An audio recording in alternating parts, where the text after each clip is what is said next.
दोस्तों, एक बार स्वामी विवेकानंद जी के पास एक शिष्य बोला, स्वामी जी मुझे आपसे एक प्रश्न पूछना है। स्वामी जी ने कहा, पूछो। शिष्य ने स्वामी जी से कहा, परमात्मा ने हम सभी को एक जैसा शरीर दिया, सभी को दिमाग दिया, मगर कुछ लोग बहुत ज़्यादा सफल हो जाते हैं। सभी लोग उनकी इज्जत करते हैं, उनका समाज में खूब सम्मान होता है, सभी उनसे मिलना चाहते हैं, मगर ज़्यादातर लोग सामान्य सा जीवन जीकर मर जाते हैं। ऐसा क्या होता है? स्वामी जी ने कहा, मनुष्य को सफल व असफल उसकी आदतें बनाती हैं। तुम हर रोज क्या चुनते हो? अगर तुम आलसी हो तो आपकी असफलता निश्चित है, लेकिन अगर तुम हर रोज अनुशासन, लगन, चुनौती व बामुश्किल कामों को चुनते हो तो तुम्हारी सफलता भी निश्चित है। लेकिन ज़्यादातर लोग दुर्भाग्य से ऐसी आदतों को चुनते हैं जो उन्हें सफल होने नहीं देती। ऐसे लोगों के जीवन में चमत्कार तभी हो सकता है जब वे अपनी आदतों में बदलाव लाएं। स्वामी जी ने कहा, मैं तुम्हें 5 आदतें बताने वाला हूँ जो तुम्हें न केवल सफल बनाएंगी, आपको समाज में सम्मान दिलाएंगी। नंबर 1, सुबह जल्दी उठो। अपने जीवन की लगाम अपने हाथ में लो। सुबह कम से कम 2.5 घंटा अपने आप को दो। कम से कम 20 मिनट खुले में टहलो, 30 मिनट व्यायाम करो, 20 मिनट ध्यान करो। ये आपको ऊर्जावान बनाएगा। ध्यान आपको शांत बनाएगा, व्यायाम आपको निरोगी व शक्तिशाली बनाएगा। सुबह की 20 मिनट की सूर्य की रोशनी आपको निरोगी बनाएगी। सुबह रोज 1 घंटा उसके बारे में पढ़ो जिस क्षेत्र में आप काम करना चाहते हैं। सुबह के 5 घंटे बहुत ऊर्जावान होते हैं। इस समय को उपयोग करो। सबसे कठिन कार्य इसी समय में करो। अपने आप को बेहतर बनाने में इस समय का प्रयोग करो। ये आपको सफल बना देगा। नंबर 2, सभी के लिए आसानी से उपलब्ध मत रहो। अगर तुम सभी को आसानी से उपलब्ध हो जाते हो तो तुम अपना मूल खो देते हो। दोस्तों, अगर कोई चीज़ आपको आसानी से मिल जाए तो उसका मूल कम हो जाता है। जैसे गर्मी में सूर्य बहुत चमकता है तो लोग उससे दूर भागते हैं। वही सर्दी में धुंध की वजह से जब वो दिखाई नहीं देते, लोग उसे देखने के लिए उतावले हो जाते हैं। ऐसे लोगों को कभी समय मत दो जो तुम्हारा सम्मान नहीं करते। ध्यान रखो, अगर तुम सभी को आसानी से उपलब्ध होते हो तो तुम कभी भी प्रभावशाली व्यक्ति नहीं बन सकते। अगर तुम इस समय को सही उपयोग करोगे, अपनी लक्ष्य की तरफ बढ़ते रहोगे, तो लोग तुम्हारा सम्मान भी करेंगे और तुमसे प्रेरणा भी लेंगे। नंबर 3, जल्दी निर्णय लेना सीखो।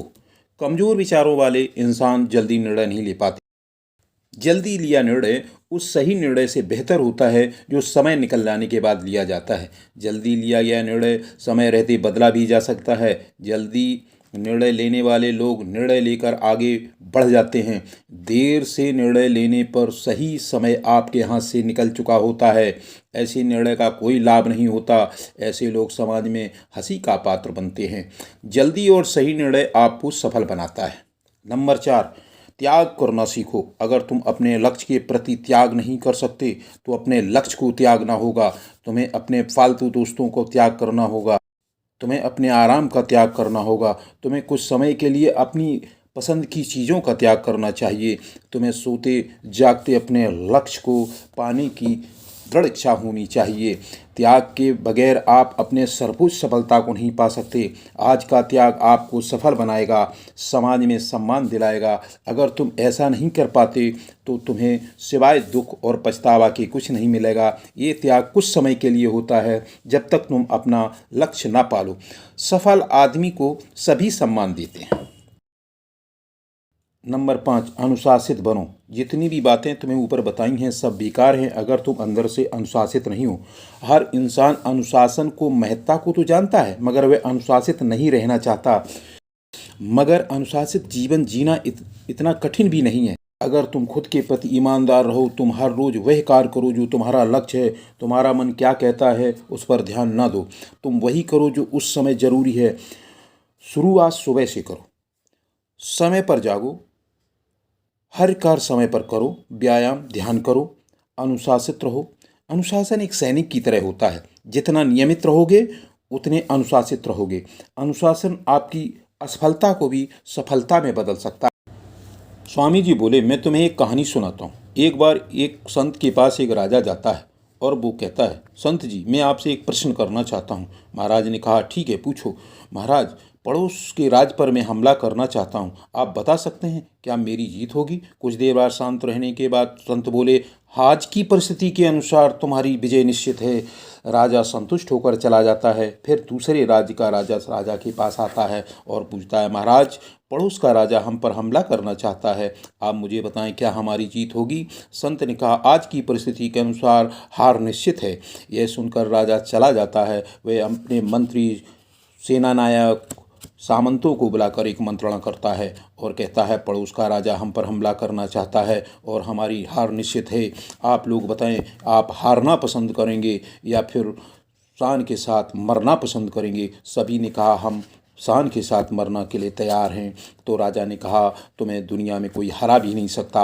आज से लड़ाई की तैयारी करो, सिर्फ लड़ाई की तैयारी करो, किसी को कुछ मत बताना। बस सुबह से शाम तक सिर्फ लड़ाई की तैयारी करो, किसी को कुछ नहीं बताना। बस सैनिक, अस्त्र शस्त्र, साजो सामान की तैयारी करो, रात दिन एक कर दो। कुछ दिन बाद पड़ोस का राजा हमला कर देता है, मगर पड़ोस का राजा युद्ध में हार गया। दोस्तों, जो राजा हारने वाला था वो जीत गया। निर्णय, त्याग, अनुशासन आपको हारी बाजी जिताने की क्षमता रखते हैं।